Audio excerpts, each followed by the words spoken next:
कथारंगामध्ये आपलं स्वागत. आतापर्यंत आपण जरा वेगळ्या प्रकारच्या म्हणजे गूढ कथा ऐकल्या. आता थोड्याशा हलक्या फुलक्या पण हृदयस्पर्शी अशा कथा ऐकूया. डॉक्टर विजया वाड यांच्या जास्वंदी आणि सोनचाफा या संग्रहातील कथा आपण ऐकणार आहोत. मी त्यांना कथा वाचनाची परवानगी मागण्यासाठी फोन केला तर क्षणाचाही विलंब न लावता त्या मला म्हणाल्या, "अगं वाच ग." मी तर चकितच झाले.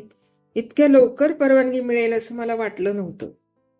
त्या फक्त कर्तृत्वानेच मोठ्या नाहीत, तर मनाने सुद्धा खूप मोठ्या आहेत. त्यांचे आभार मानावेत तेवढे थोडेच आहेत. विजयाताई, पुन्हा एकदा तुमचे खूप खूप आभार. गेली 50 वर्ष लेखनाचे काम त्या करत आहेत. त्या अक्षरश्रीमंत आहेत. कथा, कविता, कादंबरी, प्रवासवर्णन, नाटक, बालपुस्तक या अक्षरबागेत त्यांनी मनसोक्त विहार केला. पण त्यांचं मन मात्र कथांमध्ये रमले. त्यांची एकूण 153 पुस्तके प्रकाशित झाली आहेत. महाराष्ट्र राज्य मराठी विश्वकोश मंडळाच्या त्या पहिल्या महिला अध्यक्षा म्हणून निवडल्या गेल्या. त्यांच्या अवेळ या कथासंग्रहास महाराष्ट्र साहित्य परिषदेचा पुरस्कार प्राप्त झाला आहे. शिक्षण क्षेत्रातील मानाचा जिजामाता पुरस्कारही त्यांना मिळाला आहे. वेगवेगळ्या 95 पुरस्कारांनी त्यांना सन्मानित केले आहे. 3 वर्षात 12 बालकोश हा त्यांचा नवा संकल्पही पूर्ण झाला आहे. अशी त्यांची साहित्य क्षेत्रातील दैदिप्यमान कारकीर्द आहे. त्यांचा आम्हाला खूप खूप अभिमान आहे. तर ऐकूया डॉक्टर विजया वाड यांच्या जास्वंदी कथासंग्रहातील कथा मित्र. श्रोते हो, मानवी आयुष्यामध्ये मैत्रीचे स्थान अत्यंत महत्त्वाचे असते. ज्यांना चांगले मित्र मिळतात ते खरोखरच भाग्यवान. प्रत्येक नात्यामध्ये खरं तर मैत्र असावे, म्हणजे ते नाते फुलते फळते. नाहीतर आयुष्यभर नाती बळजबरीनं पुढे ओढावी लागतात. पदरी पडले ते पवित्र झाले असं मानून. असं तर ऐकूया कथा मित्र. बबन आणि गणू अगदी सख्खे मित्र होते. एकाला कोणी बोललं लागेलच तर दुसऱ्याच्या डोळ्यात पाणी यावं असं दोघांचं प्रेम. दोघं एकाच बाकावर बसत, एकत्र डबा खात, एकत्र खेळत, एकत्र गुजगोष्टी करीत. असे मित्र, जैसे एकच गोत्र. पण लोकांना म्हणजे अन्य मित्रांना हे मैत्र बघवत नाही ना. पोटात दुखतं. दुसऱ्याचं सुख बघवलं असतं ना साऱ्यांना तर या जगात भांडणच झाली नसती. लावा लाव्या, कान खुजल्या अशा गोष्टी आपल्या आयुष्यातून कटाप झाल्या असत्या. मग सारं कसं सुरळीत, सुरेख, सुंदर असं सारं सू झालं असतं. तर ही मैत्री न बघवणाऱ्या एका मुलानं बबन आणि गणूत फाटा फोडला. कसा? ऐका.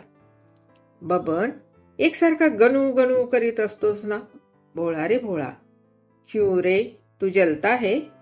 आमची मैत्री बघवत नाही तुला? अरे मी का जळू?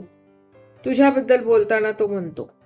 बबन बावळे, पोटात त्याच्या उडत असताना कावकाव कावळे. सद्दा खात असतो खिशात लपवलेले काजू बेदाणे. बबन म्हणजे हावरट बुजगावणं. खोटं. घे शपथ. बबन म्हणाला. विद्ये शपथ, आई शपथ. तो मुलगा गळ्याला चिमटा काढीत म्हणाला. कळीचा नारद हो. वर आपल्या गोटात जाऊन म्हणतो कसा, ऐशी पिन मारली आहे की स्फोट झालाच पाहिजे. मला शपथ घ्यायला लावलीन. मी पण घेतली उघड विद्येची नि आईची शपथ. नि लगेच मनात म्हणालो, विद्येची शेपूट, आईची शेपूट. अरे रे, हे तू बरं नाही केलंस किसन. तू कुचका कांदा ठरणार. 2 मित्रांची मैत्री तोडणार. वर्गातले काही जण म्हणाले. त्यात तर मज्जा आहे ना. दुसऱ्या दिवशी गणू बबनला घ्यायला त्याच्या घरी गेला तर आई म्हणाली, अरे गणू. बबन म्हणाला, आज गणिताचा जादा तास घेणार आहेत गोडांबेबाई, तर मी जातो लवकर. मी विचारलं पण गणू कसा नाही, तर म्हणाला तो परस्पर येणार आहे म्हणून. गणू मग हिरमुसला एकटाच शाळेत गेला. बघतो तर त्याच्या शेजारी किसन बसलेला. अरे किसन, ती बबनची जागा आहे. मी आणि बबन सख्खे दोस्त ना. उठ पाहू. बबण्या, तू कसं बसू दिलंस आपल्या तुपल्यात या किसनला? नको, मी इथंच बरा आहे. बबन इतका तुटक बोलला की गणूच्या पोटात तुटलं. मन दुखावलं. तो सरळ म्हणाला, माझं काही चुकलं का रे बबन? घरी आईला खोटं सांगितलंस की गोडांबेबाई गणिताचा जादा तास घेणार आहेत म्हणून. मी गेलो आपला नेहमीसारखा तुझ्या घरी, तर आई म्हणाली, एक गप रे गणू गचक्या, जिथं तिथं पचक्या. बबन उद्गारला. वर्ग हसला. गणू मात्र गोंधळला. काय झालंय काय माझ्या प्रिय मित्राला? त्या दिवशी गणूचं अभ्यासात इतकंही लक्ष लागलं नाही. सारखे डोळे भरून येत होते. नाकातूनही पाणी येत होतं. डबा खायलाही बबन आला नाही तेव्हा तो म्हणाला, कुणी भडकवलं का तुला बबन माझ्या विरुद्ध? अरे आग लाव्या, तू मला माझ्या मागे नाव ठेवतोस. बबन बावळे, पोटात त्याच्या उडतात कावळे म्हणतोस. हवरट बुजगावणे म्हणतोस. माझ्या खिशातल्या काजू बेदाण्यांवर जळतोस. गण्या फुन्या. बबन! गणू भान विसरला. एक ठेवून देईल. तो ओरडला. तू कशाला? मीच मारतो नाकाडावर ठोसा. याव की घोळणा फुटेल त्याव. त्याने एकदम हनुमान जंप मारली जागेवरून. गणू गडबडला. अरे अरे करतोय तोच नाकाडावर जबरदस्त ठोसा बसला. इतका जोरात की खरंच की हो गणू जायबंदी झाला. त्याचा खरंच घोळणा फुटला आणि नाकातून रक्त वाहू लागलं. गणूला असह्य यातना झाल्या. इतक्यात शाळेची घंटा वाजली. सगळी मुलं जागेवर आली. गोडांबेबाई वर्गात आल्या. दुपारच्या सत्राची प्रार्थना सुरू झाली. ही शारदा विद्यालयाची प्रथा होती. प्रार्थना होताच राष्ट्रगीत झालं. राष्ट्रगीतानं शारदा विद्यालय दुमदुमलं. भारत माता की जयचा नारा झाला आणि गणू धाडकन फरशीवर पडला. अरे काय झालं गणू? गोडांबेबाई धावल्या. बघतात तो गणू बेसावत, नाकाचा घोळणा फुटलेला. बाई त्या वर्गाच्या वर्गशिक्षिका होत्या. त्या चिंतातूर झाल्या. असा कसा घोळणा फुटला? मारामारी झाली का शाळा पुन्हा भरण्याआधी? बबन कुठाय? गणू तुझा प्रिय मित्र ना रे. गणूशिवाय मिनिटभर न करमणारा बबन असा का दूर बसलाय? किसन, कोणाच्या परवानगीनं जागा बदललीस? वर्ग गप्प, मुली चुप्प, मुले ठप्प. अरे या शारदेच्या मंदिरात आपण शिकायला नाही येतो? बाईंचे डोळे भरून आले. त्यांनी गणूसाठी शाळेच्या प्रथमोपचार पेटीतून प्रथमोपचार केले. तोंडावर पाणी शिंपडलं. गणूचं डोकं मांडीवर घेऊन त्या चक्क फरशीवर बसल्या. मुली हळव्या झाल्या, रडू लागल्या. पण हे वाईट काम कोणी केलं याबद्दल मात्र कोणी तोंडातून ब्र नाही काढला. बबन हळवा झाला. पुढे आला. गणूच्या केसातून त्याने अलगद हात फिरवला. आणि काय आश्चर्य, गणूने नेत्र उघडले. बाई आनंदल्या. मित्राचा स्पर्श हा परिस्पर्श. गणू उठला. जय शारदे वागेश्वरी, तुझीच ग सारी कृपा, त्या हात जोडून म्हणाल्या. साऱ्या वर्गानं त्यांचं अनुकरण केलं. गणू, कोणी केलं हे दुष्ट काम? बाई, मी काल जेवलो नाही रात्री. सकाळीही नाश्ता केला नाही. मधल्या सुट्टीत डबा नाही.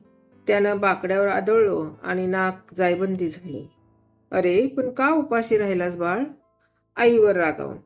मी खेळत राहिलो, गृहपाठ केला नाही, मग रागावली. अरे आई लेकराच्या भल्यासाठीच बोलते रे. बबन, मजवर रागवू नकोस. आपली दोस्ती अमर आहे. गणू एकदम म्हणाला. हे काय मध्येच? गोडांबेबाईंना कळेना, पण वर्गाला बरोबर कळलं होतं ना. मग तास या गडबडीतच संपला. किसन चुपचाप आपल्या जागेवर गेला. बबन गणूच्या शेजारी, बाई दुसऱ्या वर्गावर. माझं नाव सांगितलं नाहीस का रे गणू? बबनने कासावीस होत विचारलं. तुला शिक्षा व्हावी असं या मित्राला कधी वाटेल? मी तुझा खरा मित्र, सखा, हितचिंतक आहे. तुझ्याबद्दल वाईट बोलेन का? बबन विरघळला. आपण कसा विश्वास ठेवला किसनवर? त्याने गणूला घट्ट मिठी मारली. हे दृश्य पाहून मुलामुलींनी टाळ्या वाजवल्या. किसनचा चेहरा इतका पडला की काचेचा असता तर फुटलाच असता. अशी दोन दोस्तांची गट्टीबट्टी झाली परत. खरंच सांगते मित्रांनो, हलक्या कानाचं कधीच होऊ नका. गणूसारखे विशाल हृदयाचे व्हा, कारण मैत्री अनमोल मौक्तिक आहे. पटलं ना श्रोते हो? कथा कशी वाटली? आवडली असल्यास लाईक, शेअर आणि सबस्क्राईब करा. धन्यवाद.